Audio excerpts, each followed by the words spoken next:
Hello, everyone, and welcome back to another episode of Roams. I'm your DM Hunter, once again accompanied by Zach and Parker, and we are so excited to share another lovely episode of our beloved series with you all. A little recap for what happened last session. It was finally time for the dragon, the white dragon that has plagued the Storm Coast for weeks now, maybe months, finally made its descent upon the town of Phandelin. Fortunately enough, amongst our heroes, the Orcbane, Hathron, was awake and had seen the dragon's arrival coming. He was able to help rally the guard in defense of the town, which admittedly did not do much, but they were able to evacuate a lot of the citizens. Daedalus and Alistair joined the fray shortly thereafter after the alarms were raised. Hathron engaged in a legendary clash with the dragon via a sort of grappling hook maneuver, modifying a javelin to have a extended rope to it. He grabbed onto it, and the javelin made impact into the dragon, and Hathron went flying with him. After a struggle and some ground-to-air missile support from Alistair's fireballs on his necklace, the dragon was wounded deeply, not without taking out its own share of chunk out of the party, as Alistair was mortally wounded and knocked unconscious. He did survive, but he is in very, very rough shape, having to make death saving throws currently. Hathron survived the encounter, the dragon escaping his clutches just in time, but missing a large portion of one of its wings, barely able to keep itself flying at this point. Half the town is destroyed. Many citizens are frozen solid statues for eternity at this point. But we will see who lived, who died, and we will see how widespread the destruction is, and what will the party do from here now that the dragon has come and made its presence known, and now that the dragon knows that the party can hurt him, specifically the Orcbane. The dragon will have its vengeance. But we will pick up from where the dragon is leaving the town currently. The dragon is ascending to the sky, probably about 300, now 400 feet in the air. And he calls out, his voice bellowing across all of the most recent areas from the King's Road to the Boar's Trail, in and out of Phandelin. Anyone within a couple miles radius can hear this call as the dragon calls out, I am Volkanon, the White Death, and I will have my vengeance, Orcbane. and he flies further and further to the south towards his lair at Icefire Peak, eventually disappearing from vision, and the cloud lines recede. It is now early morning hours as the attack happened at night. And Hathron, we're going to pick up with you. You watch as the dragon flies away after making his call, and you remember the name Volkanon, the White Death, and his call to you that he would have his vengeance, that he would face you again. You remember your allies had engaged in combat with the dragon from the ground, but you have no idea what's happened to the party. Nor do you have an exact understanding of the damage to this area and what the dragon did. So, that being said, what would Hathron, the Orcbane, defender of the town of Phandelin, like to do at this point? All right. You said I watched the dragon fly away. Which direction did it go? South. South. Okay. I just need that for my notes. Hathron's gonna take a second and look around, kind of survey the damages. And while he's looking around, he remembers that he, for a brief moment during the combat, was around his companions while he was on top of the dragon. And so he's gonna head off back to where he believes that occurred. Okay. So, the last time you saw the party was they came out of the inn. The Stonehill Inn, which would be near the center of the town, near the main courtyard. So you're going to head there. On your way there, Hathron, you're making your way through. Because if you recall the crash with the dragon, where he crashed into the farmer's field to the southeast of the town, and you landed amongst the shingles on the rooftop of that building, eventually landing in the field below as well. You're in the southeast far end of the town, so you have to travel through all the city streets from the southeast to the center of the town. And as you traverse the streets of the town up and down, you can see that any bannerments, any decorations, shingles on rooftops, all of these things were ripped off clean like a tornado had rolled through here. Any water sources that you see from any wells, any sort of buckets or cups that are left out with meat in them, anything like that you see, or even puddles in the street, they are frozen over currently. You also see that the city streets are eerily quiet. You can hear screaming in the distance, as if they're coming from the King's Road or the Boar's Head Trail. You don't quite see exactly where your party is, but you can see this. You see many lights coming from near the courtyard where you're already heading, like where seems to be where a lot of survivors have gathered. As you make your way to the courtyard, you do see every so often, you see a statue, or rather, what was once a person, people that you've passed in these streets, now frozen in place in an eternal state of fear, looking up towards the sky at an now invisible foe that is long gone. The dragon ended their lives in but an instant with but a few breaths of air.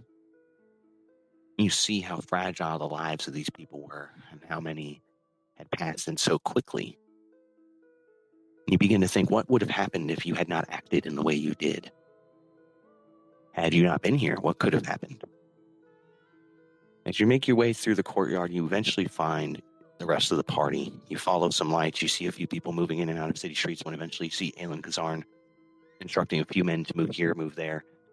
You see him down one of the small city streets, one of the alleyways. He sees your approach. His eyes grow wide. By the gods, you're alive. How did you survive that? The dragon ran away. Yes, I heard his call. He spoke your name specifically. Did you wound him? Yes. Now, the dragon will return. Where is Darkheart?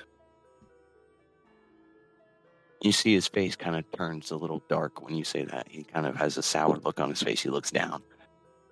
He is in critical condition currently. Your other ally, Daedalus, is with him that way. He points further down the alley. And you kind of look over his shoulder and you can see Daedalus kind of crouched over an unconscious Alistair's body. And around Daedalus is another one or two militia members that are bringing a gurney over to pick up Alistair and put him on it.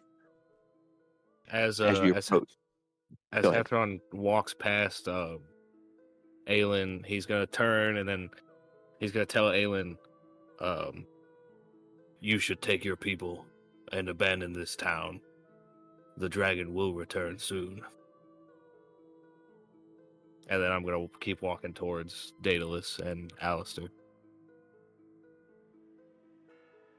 All right. As you make your way over, Hathron, Daedalus hears your voice. He kind of turns his head, looking back at you over his shoulder. He gets from one knee and stands up. You can see that Daedalus has some wounds. It's not critical, but you can see that his armor has some new dents, scratches. He has a few cuts here and there and some bleeding from one of his shoulders. And you can see this look of concern on his face, that he's very worried. He turns to you and he nods his head as you approach. Orcsbane, seems you've made yourself a new enemy, the dragon. He knows you now. What did you do to him? A wound he will not forget. a wound that he will want to repay to you, a debt in a way. Alistair was not so lucky. He turns and he points, or kind of motions towards him. The dragon, you noticed during the combat, of course, when it made landfall, it crushed the building on the alleyway we were in. Alistair was directly beneath the dragon. He has very many wounds, bones broken. He likely has internal bleeding of some kind. We need to find Lady Adabra, or Stern, someone that is relatively equipped in the arts of healing magic. She was not at her tower. Not there or buried beneath it.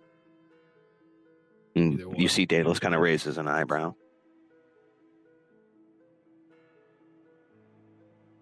If she was in there, she would most certainly be dead. But when I arrived there, the only thing there was two guards who were obviously swiftly taken out.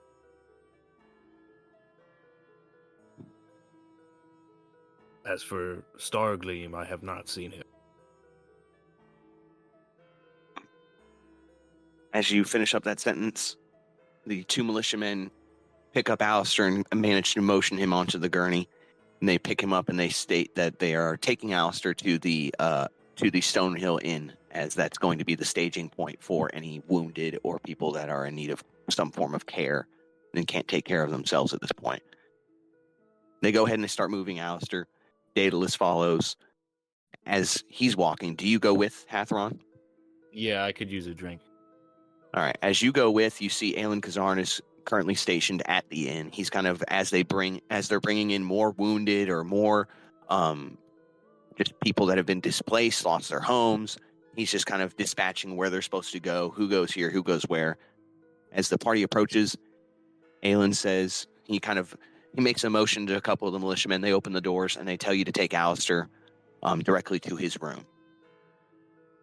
Immediately, the militiamen with the gurney take Alistair up the stairs and move him to our lodgings, which have managed to stay relatively set aside for us, as Aelin knows that Alistair has been wounded. As we walk inside, we don't see Lady Adabra, but there is Stern Stargleam. As we walk inside and Aelin makes his signal, just a slight whistle out to the crowd, you can see Stern's avian form, his head peek out from amongst the crowd, his head tilt for a second, his eyes blink. Oh no. And Stern immediately starts moving over towards us. He looks at Alistair and his wounds, and he sees that Alistair's bleeding in multiple locations, and you can see the swelling and the large bruising across Alistair's abdomen and pelvis. His hands are mangled messes, many fingers broken, arms. You can't tell if it's dislocated or if something's completely shattered to this point. Stern looks at him. He is going to be quite a case. Get him upstairs quickly. And immediately, they rush upstairs. He follows. Immediately, Stern begins to work on Alistair, performing divination rites and different forms of magic. He begins trying to get Alistair to consume some form of potion in his stupor, his state. As this is going on, Daedalus approaches you, Hathron.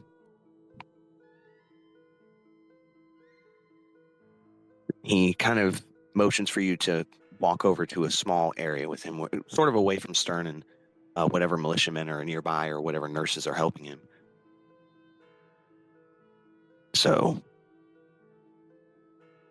do you think we can kill it? After what you've seen? Absolutely.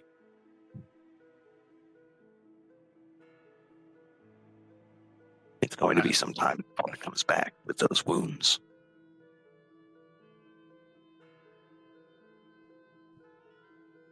What do you think we do? Well, if it's up to me, I'm going to go after it. The longer we wait, the more time it has to heal. Right now it is weak, weaker than it likely has ever been.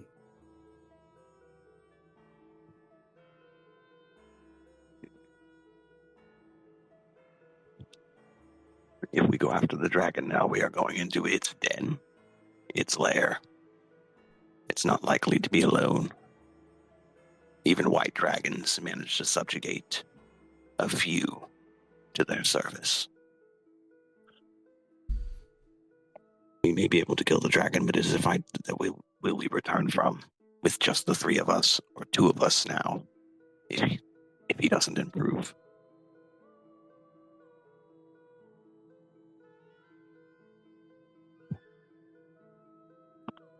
I see your point, but I still favor myself. Daedalus nods, just thinking over your motion, what you're kind of suggesting. You are correct. If we wait too long, the dragon will come back. It will take time for it to heal from the wounds that it suffered. But the longer we wait, the more time it has to heal. But if we were able to gather allies, even a small force, something more than what we have now. As of now, we are at our weakest as well. When we were originally thinking about attacking this dragon, we were talking about having the militia at our backs. Not just the 3 of us, now down to 2. I believe you when you say that you can kill it, that we could kill it. I suppose we see if Alistair will awaken, and if he does, we consult with him. And if he agrees with you, then we make our march to the south. We go take the dragon out as soon as possible, unless we come up with any other ideas.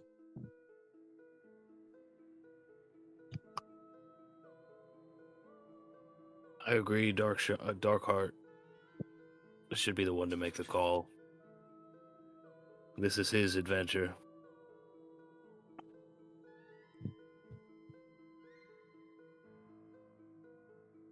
That is, if he wakes up.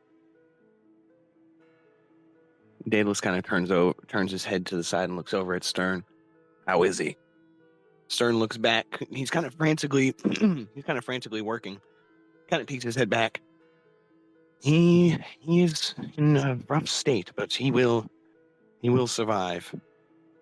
He's taking well to the healing potions and the divination rites, but he will need a few hours before he awakens. But he will heal.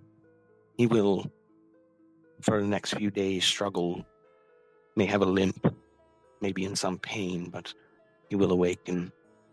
This kind of healing, although effective for broken bones and things like that on this scale, it will take time for him to completely heal. That being said, I have done all I can this evening. I have others I must attend to. He's stable. And Stern takes a courteous bow.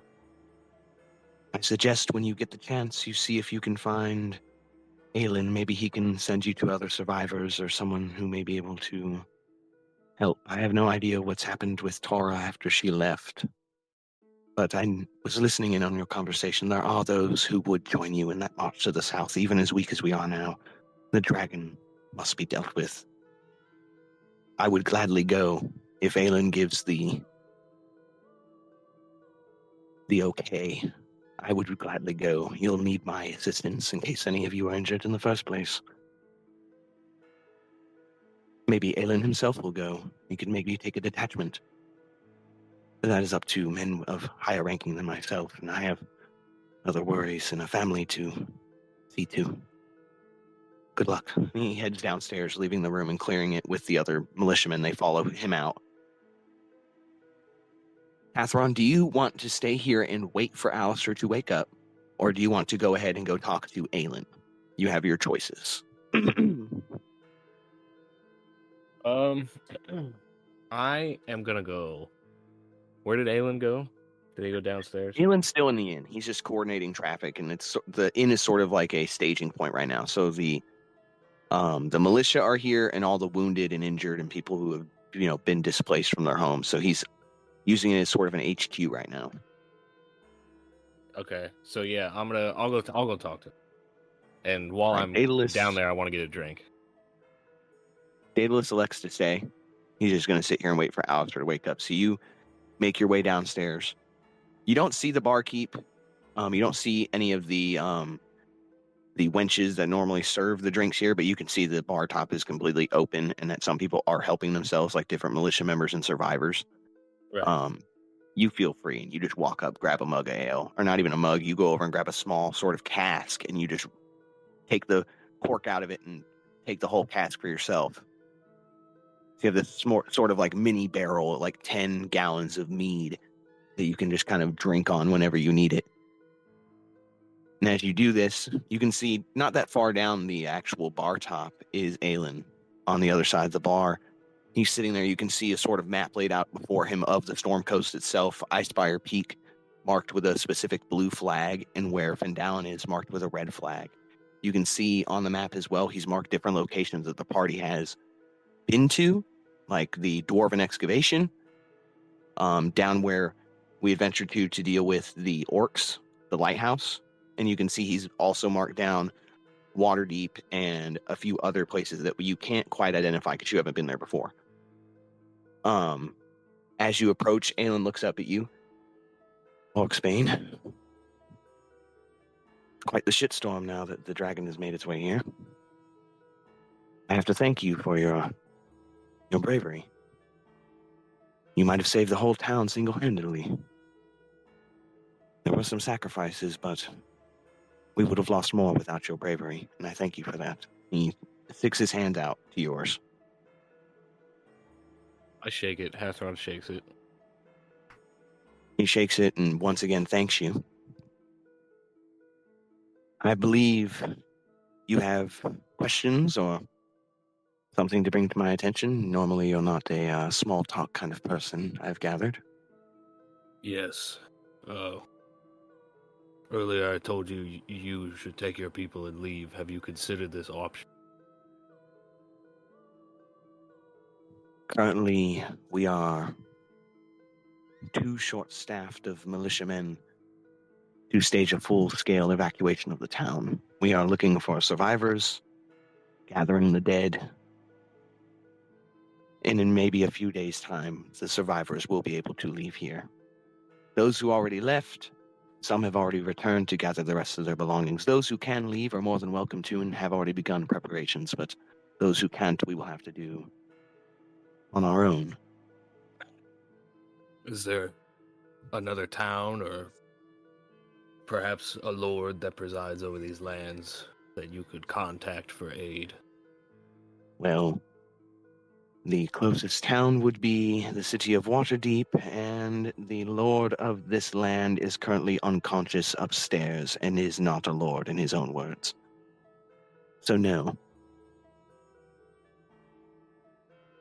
Currently the plan is let those who can evacuate themselves. Let them figure out where they want to go. Most will go to Waterdeep. Those who can't, we will get out in a few days' time, maybe a week. It depends on their injuries. Of the guard, I have half the force that I once had. Half the men have died or they ran away in fear, and they're unlikely to return. Which, I don't blame them. Seeing the dragon again was not a welcome sight, something I did not ever want to see again. But my family made it out and some others did as well. We need to deal with this dragon and soon. Yes, I agree. I'll do what I can. Hopefully, if we don't kill it soon and it does return, I am here. However, I would wish you luck. Your men did a fine job. And then I'm going to take my booze and head back upstairs. Aelin nods at what you say. As you head back upstairs, you see that Alistair has begun to stir. Daedalus looks at you as you walk in, and Alistair, at this point, you are beginning to come back to your senses. You are sore. You can feel this. I would say it's not that the bones are broken, but they are healing from being broken. So you can definitely feel that they were broken at some point, and you are aching all over. You're swollen. Parts of your body are black and blue, purple. You have very limited range of movement, specifically to your hips and to one of your arms. And as you go to kind of sit up and stir in your bed, you can feel this sharp pain all over your body. One of your arms is in a sling right now. Your right arm is in a sling tight to your chest. You have bandages over parts of your body. And as you stir, you can see Daedalus sitting across from you. His plate armor half on. He's taken off the majority of it. And you can see Hatheron standing near the door as he walks in, drinking from a cask of ale. They both turn and look at you. Well, you're alive. For a second there, you had me scared, Darkheart. Daedalus says to you. He groans in pain, kind of grabbing at the shoulder that's up in a sling. And he looks at Daedalus. Oh, what happened after I went out? Well, what happened was the Orcbane was able to wound the dragon. He, from what I saw from my position on the ground, almost chopped off one of its wings. The dragon was barely able to gain enough strength to fly. It limped, licking its wounds, back to Icespire Peak. The Orcbane nearly killed the dragon, thanks to your ground-to-air support. But a large portion of the town is destroyed. Lady Adabra is missing. We still don't know where Tora and Fatmouth are. They haven't returned yet. Most of the town is evacuated. Those who can't evacuate are wounded or dead. Half the guard is either dead or fled themselves. Aelin is leading a skeleton crew at this point. The town's defenses are leveled. And what buildings are left are little more than rubble other than the inn.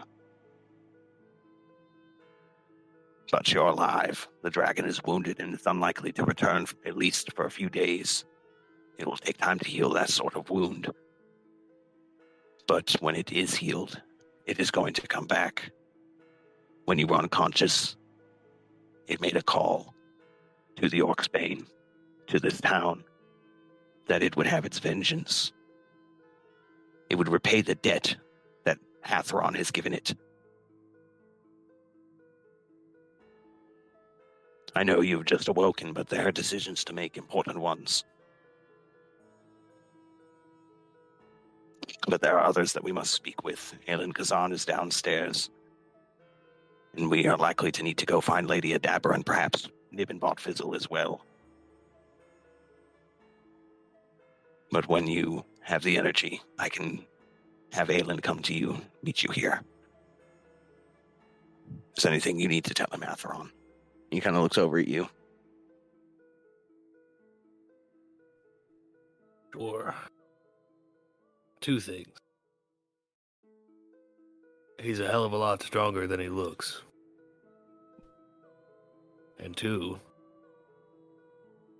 regardless of if he could walk or not, regardless of if he can breathe properly or not, and regardless of how he feels, this town needs a leader now. Regardless of whatever reservations you might have, Darkheart, by all rights, you are their leader. And if you will not step up in this moment, then no one will. I certainly will not. The dragon is my problem, sure. this town know.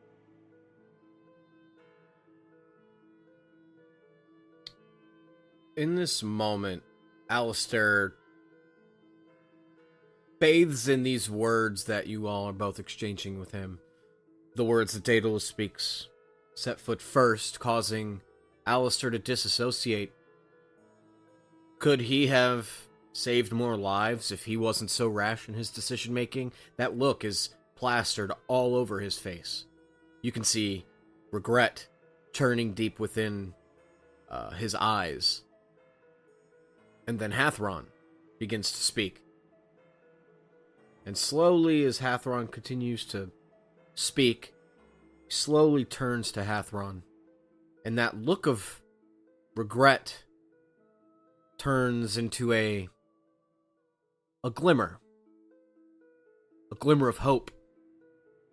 Because he knows deep down inside that Hathron is right. Without a leader, the town of Phandelin will fall. And Alistair, albeit stubbornly, starts to get up from his bed. And he stumbles a little bit. And lands on all fours. Could one of you come help me up, please? Daedalus moves over to you. Easy now, Darkhawk, easy. He helps you to your feet. We must go find Lady Adabra and make sure she is okay. She is a valuable asset. Then we must go seek out Nibbin. There is no time to waste. I have no time to heal, but I will need one of you to carry me. Or support me while we go wherever we need to go. Daedalus looks at you, and you can see the look on his face. And he looks over at Hathron. That means me. And he just kind of rolls his eyes and throws your arm over his shoulder and just kind of is acting like your third leg, your cane, and he's kind of helping you hobble your way out the room, put on some of your what's left of your clothes, rather, because a large amount of it's destroyed. So you have some of your extra clothes that were laying around in your luggage and the things in your belongings that you've put on at this point. The others can be mended in time. But you get enough on you that you're at least presentable and can head downstairs and make your way out of here. As you make your way downstairs, Aelin and you make direct eye contact. He sees you coming downstairs. By the gods, what is he doing down here already? And he, kind of walks around the bar top and comes over to you.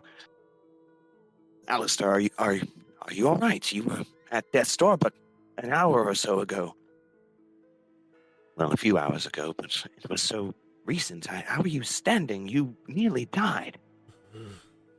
He kind of grips at his left hip as he looks at Aelin. I've seen better days, but I know I've certainly seen worse. Aelin Kazan. There's no time to heal, to rest. That dragon will be back very soon, and we need to get some affairs in order. Yes, that is certain. Well, Alistair, I have a great many questions to ask then.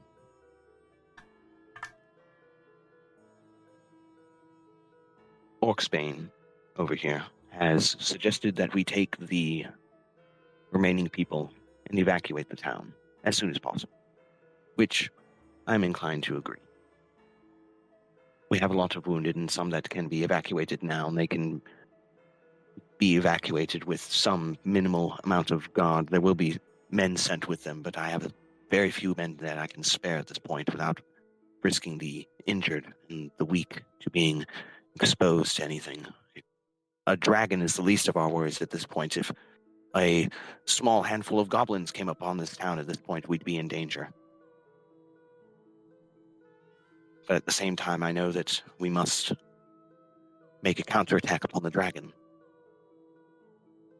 I was giving some thought after I had the conversation with Orcsbane. He suggested that we take the men and the women and the children and we leave as soon as possible. He mentioned that the three of you would be potentially heading straight to the dragon to finish what has already begun. Is this true? We must. If we don't take care of this dragon now, the town of Phandelin will be wiped off the face of the Sword Coast forever. And we cannot have that. Aye, that is true. He nods and he kind of looks down at the map before him. Well,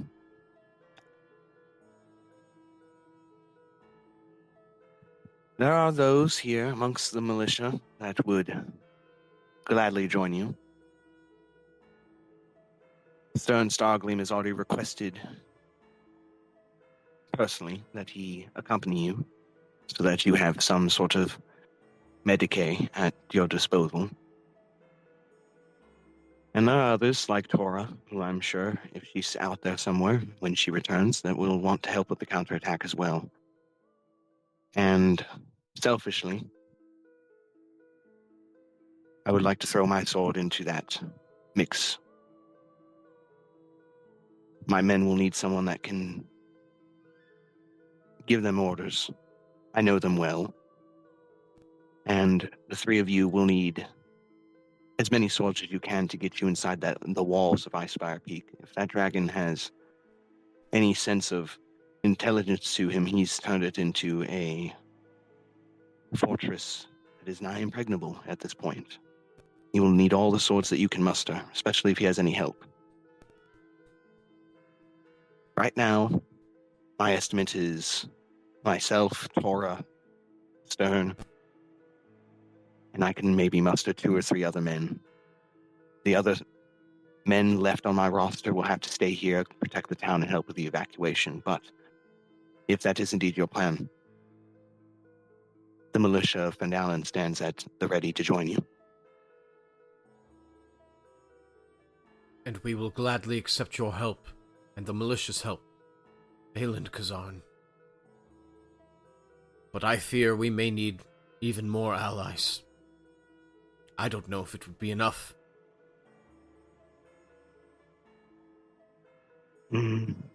That is very true.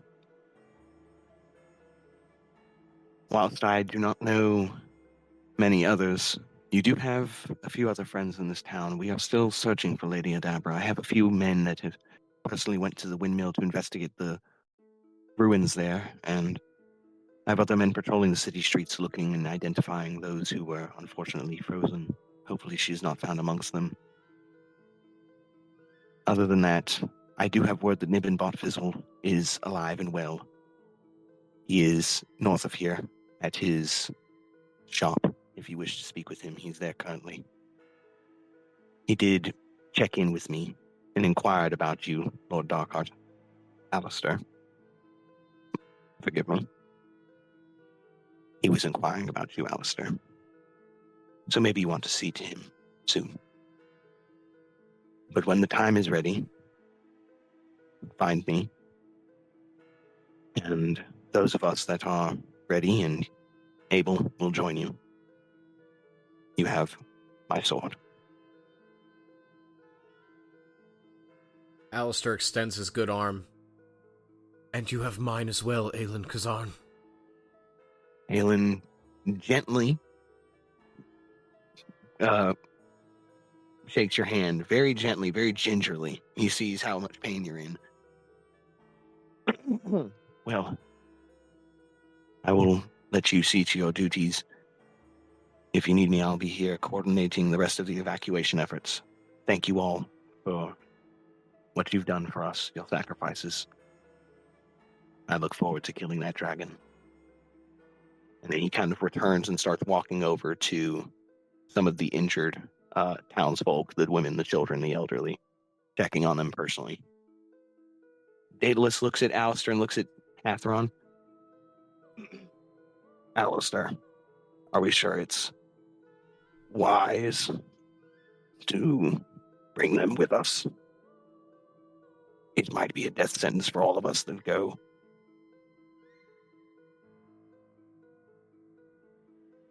Alistair thinks for a moment. He looks at Daedalus, square in his eyes. With a threat this large, Daedalus, I fear we need all the help we can get. These men, they're aware of the risk that comes with wanting to face off against a dragon. Death. Death. Even I have that fear, and I am a broken man, as you can see. And I am willing to die to even give us a glimmer of hope in striking down this dragon. So yes, I say we accept their help. I don't think it's a bad idea, because these people, they want to save their home.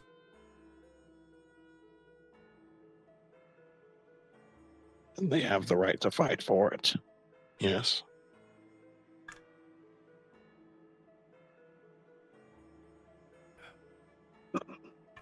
Well, since they have the right to fight for it and you're willing to let them go, I agree. I'm sure Hathron has no disagreements with that, do you? No. Oh no, with haste, let's make our way to Nibbins and see what remains of Botvizzle's Emporium. Wait a minute, what Perhaps about Lady Adabra? Like I said, she's a valuable Maybe we asset. should check on Lady Adabra first. Yes. Well, then how are we going to find her? Alistair thinks for a moment. Looks...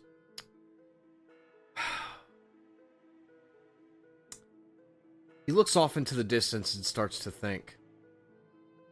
It's a good question. I do, however, think the best place to look would be the windmill. But I'm not entirely sure if she left there. And I don't Daedalus... have... Oh, sorry, continue with what you're saying. I don't want to interrupt. No, you don't. I don't have the best means of tracking her. Daedalus takes a moment, and you see him he looks up like he's trying to reach for a thought, as dangerous as that is for him to think like that. And you see Daedalus has like an what's the word I'm looking for? A eureka moment. And he sticks a finger up at one of his clawed fingers, and Hathron said she wasn't at the windmill. He was over there during the combat. He mentioned that earlier to me. The men that were there at the windmill had likely told her to evacuate. They are dead, but she was not there. If she's anywhere within this town's now ruined walls, wouldn't it be that she'd be at the shrine of luck to Lady Adabra, or not to Lady Adabra, LOL, Lady Tamora, the goddess of luck, her patron? You're right. I say we head there with haste. Insert Batman cutaway cut from over here. We make our way. We once again, Alistair's hobbled pace, we make our way over to the Shrine of Luck. And as we're there, amongst the rubble of the shrine, the actual sort of, what's the word I'm looking for? There is a small statue of the goddess Tamora amongst a well where many people have thrown coins into making wishes to the goddess and prayers. And you can see just beside this altar, kneeling and praying, is Lady Adabra. She's kind of off to the side. Most people that have been walking up and down the city streets can't see her from where she is, but she is in a deep, deep prayer. Hands and knees prostrated, and she has her hands like kind of in a prayer motion above her head as her head is almost at the ground. Very quietly, Daedalus approaches with you, Alistair, and Hathron. Are you next to them, or are you trailing behind a little bit? I'm next to you guys, but I'm not being quiet. Okay. As we approach, she's still praying, but as Alistair and Daedalus approach, she doesn't really notice, but Hathron, as you're approaching, you kind of start walking amongst the rubble and you kick a few rocks. And Lady Adabra kind of shoots out of her trance. You see her whole body sort of shake, and she jumps. And she turns and looks. The goddess. It's you. You're alive. You're alive. We're alive. I'm so happy to see you all. I've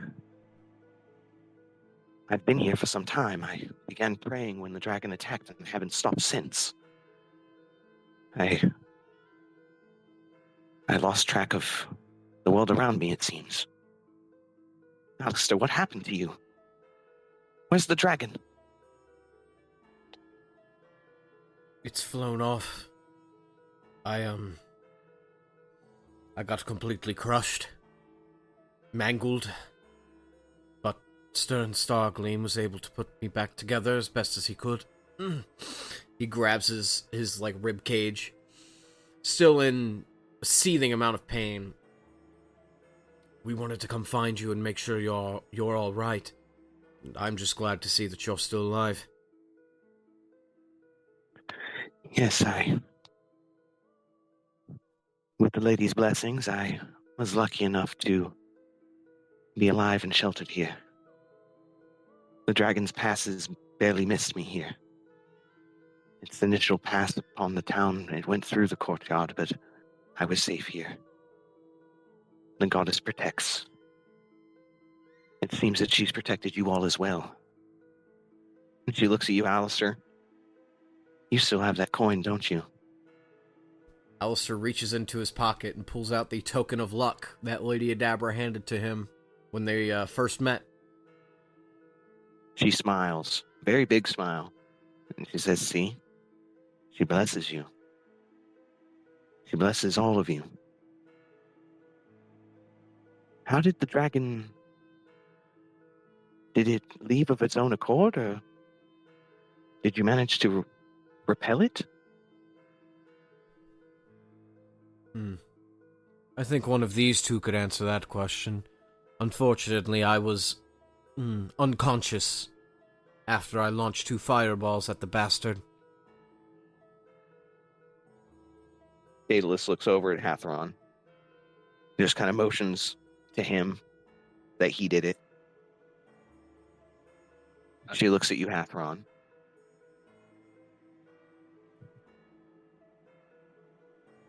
Hathron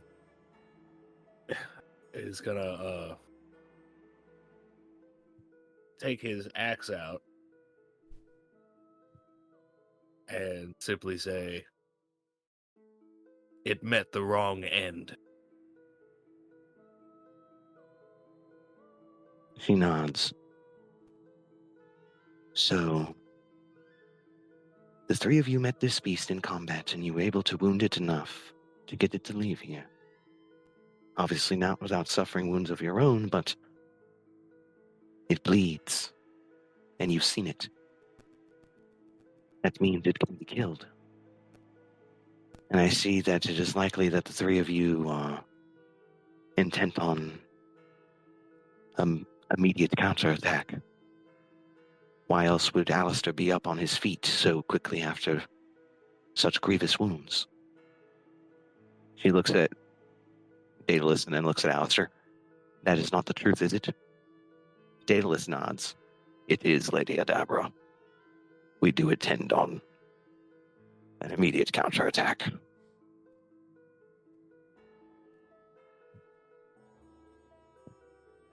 Goddess blessings. You 3 are foolish. You're brave, but you are foolish. You're going to just walk into its den and try to kill it in its own home? He can barely walk.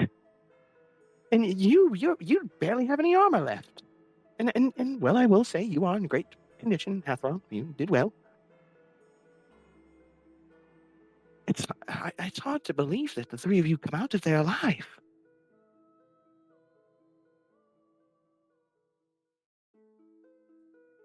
Well, by the Are you Archon, sure this is... I am willing to go lay ahead. my life on the line for these people. If I die, it does not matter. As long as the dragon dies, that is what matters.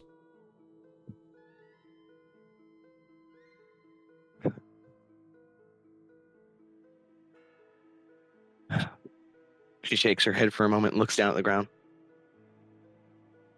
You are stubborn. You are brave, foolish, and you are stubborn. I already know that I cannot convince you otherwise, so I will not try. You three have already been successful in everything else you've done. The goddess watches over you, and I assure you that she still continues to. Very well. But before you go, I will remain here. I will remain here with the wounded, with the women, the children, the elderly, until the very last soul evacuates this place. And once the dragon is slain, I will return and I will await the three of you.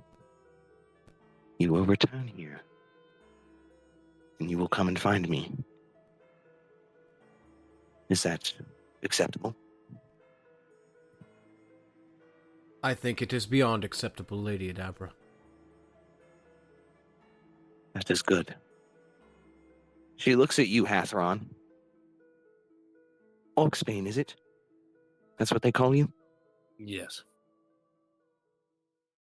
I did not have the pleasure of meeting you when I originally met Daedalus and Alistair.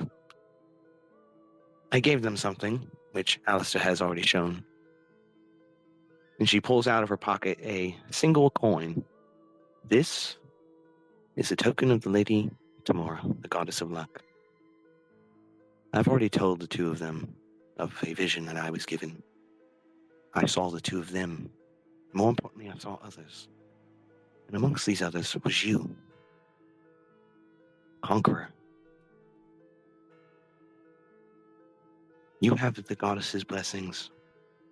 Lady Luck has shined upon you, and she wishes for me to give this to you.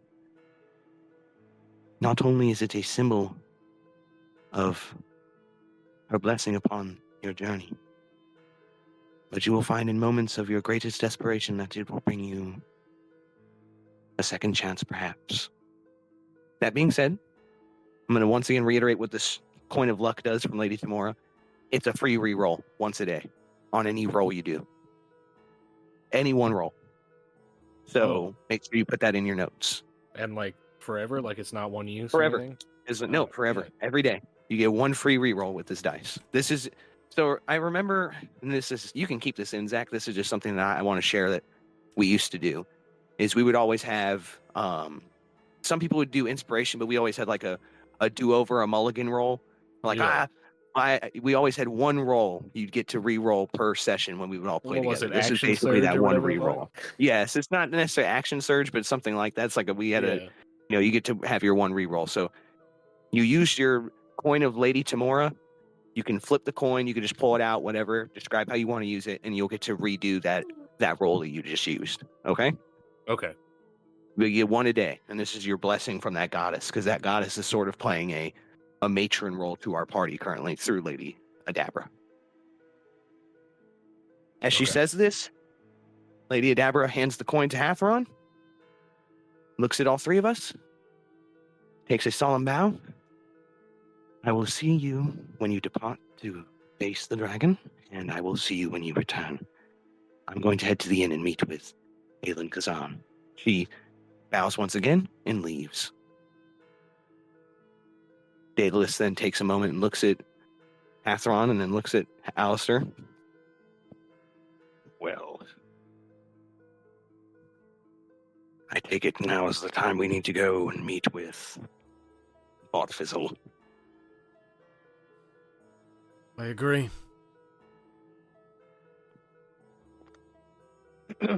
So, the three of you leave the Shrine of Luck. As you leave, you kind of get this, you have a sense and a feeling of renewal in a way. Like you feel a weight is off of you, not mentally or physically, but in a spiritual way. Lighter in a way. The three of you have gathered the rest of your belongings, whatever stuff you had here, feeling and exiting the Shrine of Luck, feeling spiritually renewed in a way, a little lighter. And three of you make your way over to Botfizzle's Emporium. As you make your way over, you can see what once was Nibbin's spectacular emporium has been largely leveled. About a third of the store still stands, but is but ice-covered rubble. And a great many of the magical potions, magical items, artifacts, crafts, destroyed, scattered to the wind, or looted by some of the people during the evacuation. And you see Nibbin just kind of sitting there, staring at the Emporium. He's sitting on top of his floating pillow, and you can just see this black cloud kind of hanging over him. It's not actually there, it's like a metaphorical black cloud, but you can just kind of see him, sunken shoulders, looking dreadfully upon what was once his proud business. You see, as you approach, Nibbin kind of hears us and turns towards us. Oh, good, you're here. The heroes of Phandelin. Yes, woo!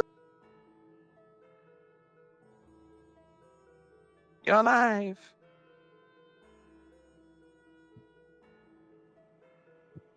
Well, it's good to see you too, Botfizzle. Thanks for saving the town would be more than enough. Thanks for saving the town? Thanks for saving the town? Well, thanks for saving the town. No, thanks for saving my shop. Do you see this? And he kind of like gestures to the Emporium. It's gone. It's leveled. My life's work. Everything. All my money, all my potions, everything I've built, everything I've crafted, all gone. In a moment's notice. In but a short hour, it's all gone.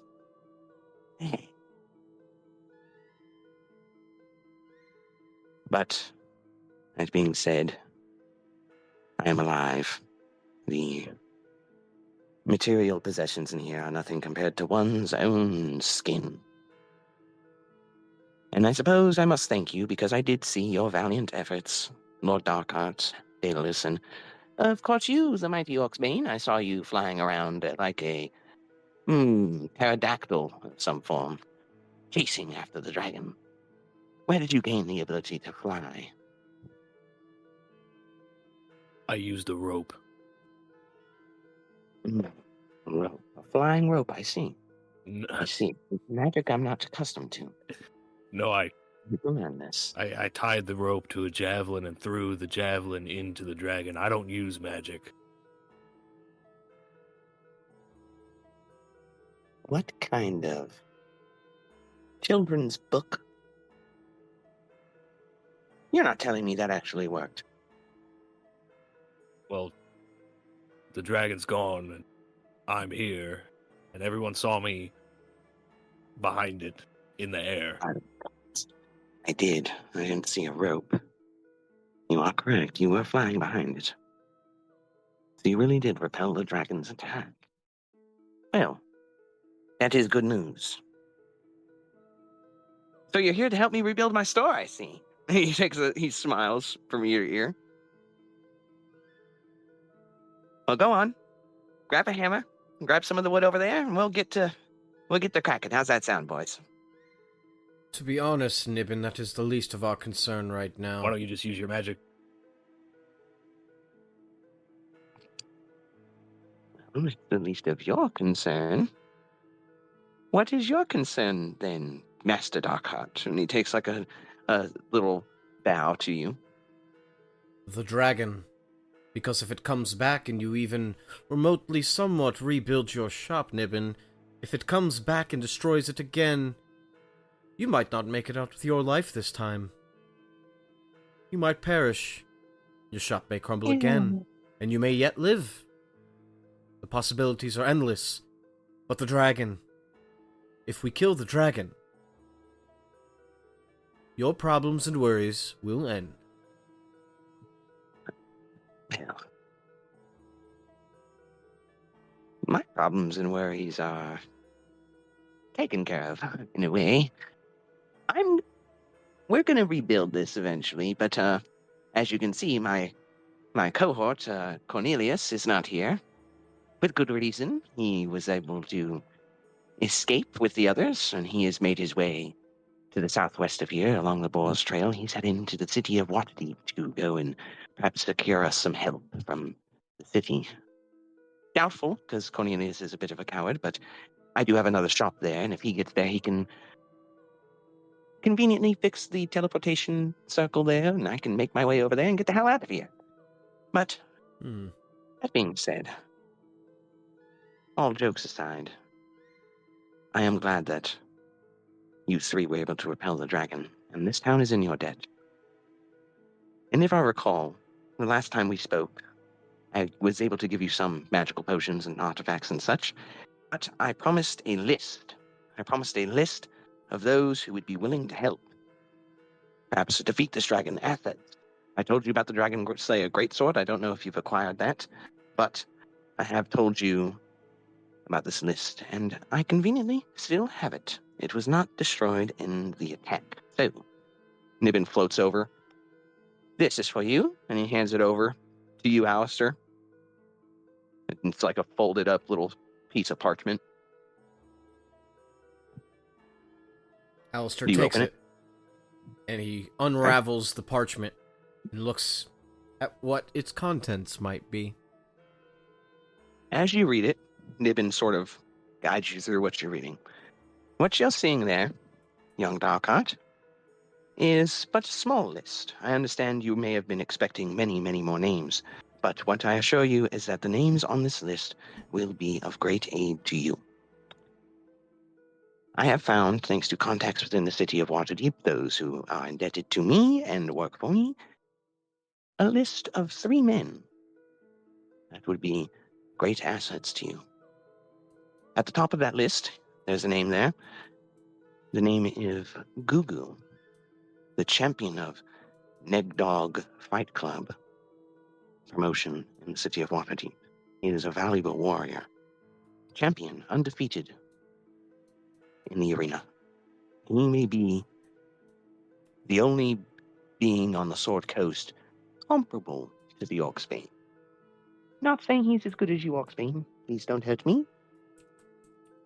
Next on the list, you have here one Agent Fastfoot. This Agent Fastfoot is a bit of a tricky one to put a specific moniker on. A halfling. He is an agent of the Raven Queen, but he is, in those in the know and have any semblance of knowledge of him, he is an excellent swordsman, unmatched in his skill in a duel or with the blade.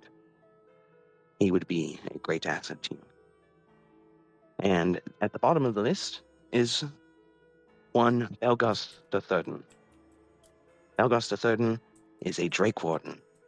He is someone expertly accustomed to dragons, dragonkind, and anything that is related to dragons or their ilk or kin.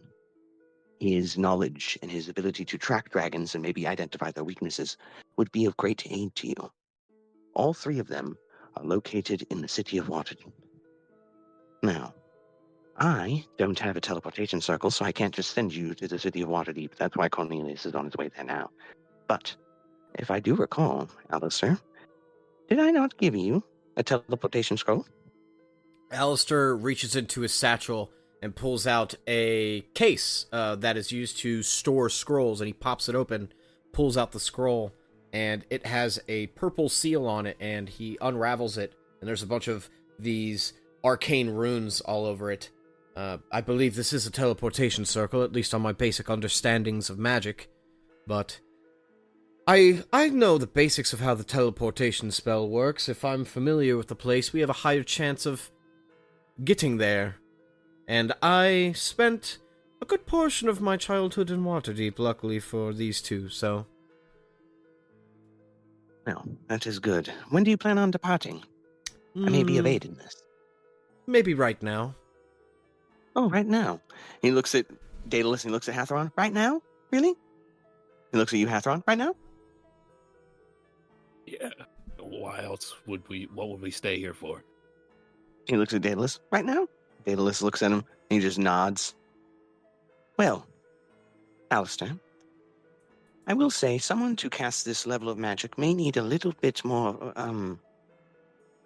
not to insult you, and I don't mean this in a derogatory way, they may need to be a little bit more versed or powerful in the magical arts, and you are strong, and I can see the potential in you, but you are unfamiliar with this magic. Perhaps you save this scroll And allow me to see it for a moment. I'm going to do something. Sure. He hands it over. May I? He takes the scroll, and you see Nibbin uses some form of magic to make another scroll appear. He begins enchanting this scroll with his inert magic using his wand, and he copies your scroll to another piece of parchment, handing you your scroll back. Nibbin then takes the new scroll, lays it out on the floor before him, and begins reciting a few keywords that only you can understand because you are the mage of the group, and you can hear it, and it's some form of like old, it's an arcana sort of based language, I would say, in like English terms or in our world terms, like Latin almost. And Nibbin is speaking of teleportation, activating the scroll, and teleporting the four of you, himself included, to the city of Waterdeep. He asks, as this scroll begins to glow an ethereal purple light, you see a teleportation rune open up on the ground before you and begin to glow like a sort of holographic light through the ground. Step inside the circle, gentlemen. Come on, I haven't got all day. Daedalus steps inside, dragging you inside, Alistair. Volksbane, come on. Yeah, Hathron will step in the circle. Oh, it's only a little bit of magic, Hathron. It can't hurt you. It's fine. He says as he like kind of motions you towards with his little hand, like kind of touching your arm. As you step inside, Niven goes, Shiakazing! And then, poof, as a purple light erupts around all of you. Your vision is blinded. You lose all sense of sound. You can feel reality twist and bend around you. It's most unpleasant as your stomach sort of flips inside of you. A moment passes. Blackness turns to this blinding light. Eventually, your eyes get used to it. You look around. Daedalus, Alistair, Hathron, you're still together. About relatively standing where you were before. And you stand outside these massive walls. Standing nearly 50 feet high, these largely cobblestone walls stand before you, covered in different bannerments and flags, emblems, heraldry of the city of Waterdeep, the Lord's Alliance, and the City Watch. You are now outside of the city of Waterdeep. But that is where we're going to end our session. Everyone, I wanted to thank you for taking the time and taking another day to listen to our podcast, whether it was one episode or all of the episodes. I appreciate your viewership. I appreciate your patronage. Thank you so much for spending time with us. And I can't wait to see you all in the next one. For everyone here at Forge D20, we look forward to seeing you in the next episode, whether it's Tales of Lodrianth or back here for Thrones. Thank you guys so much for listening. Before we end this episode, I want to give a special shout out to our patrons on Patreon, Melanie Droz, Melanie Cocciolone, and Anakin Groce. Thank you for supporting what we do, and we love you so much. Take it easy.